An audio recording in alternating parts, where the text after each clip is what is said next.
Nous voici devant l'église gothique de Vaudois-en-Brie. Avec son allure imposante et son beffroi caractéristique, elle est aujourd'hui l'un des témoins majeurs de l'histoire religieuse de la région.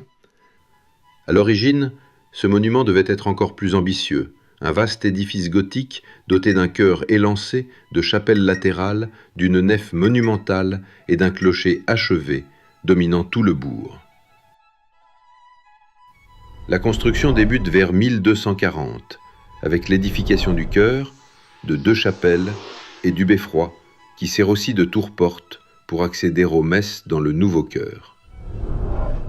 Le chœur est le premier chantier à être terminé, puis la nef commence à s'élever sur les piliers de l'ancienne église. À ce stade, le beffroi atteint son avant-dernier étage. Il manque encore la partie qui devait devenir le clocher. Mais rapidement, le beffroi montre des signes de faiblesse. Il se penche sur le chœur et le fait bouger. Tout l'édifice est ébranlé. Pour éviter l'effondrement, les travaux sont interrompus.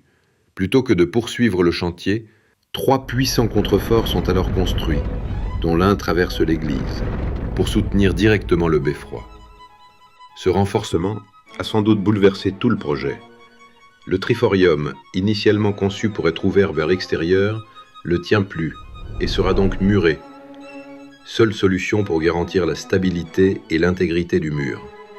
De même, les baies du chœur, situées à proximité du contrefort massif, doivent être murées afin d'assurer la solidité de l'ensemble. Avec ce nouveau contrefort traversant la nef, il n'est plus possible de poser le plafond comme prévu. Il faut donc abaisser la voûte et réduire le projet à quelque chose de plus modeste. Il faudra attendre 1517 pour que le maître maçon de Rozay-en-Brie installe enfin des voûtes permettant de fermer les hauteurs de l'église, jusque-là laissées à nu sous la charpente.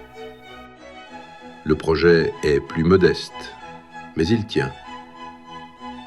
Au XVIIIe siècle, la chute tragique du sonneur de cloche conduit à la construction d'un escalier pour accéder au comble en toute sécurité. Depuis, l'église de Vaudois-en-Brie n'a plus subi de modifications majeures et conserve l'aspect que nous pouvons admirer aujourd'hui. Elle a fait l'objet d'un classement au titre des monuments historiques en 1921. Très endommagée par la tempête du siècle de 1999, Saint-Médard a bénéficié de travaux d'envergure. Un ouvrage loin d'être terminé, puisque la toiture sera complètement restaurée à partir de 2026.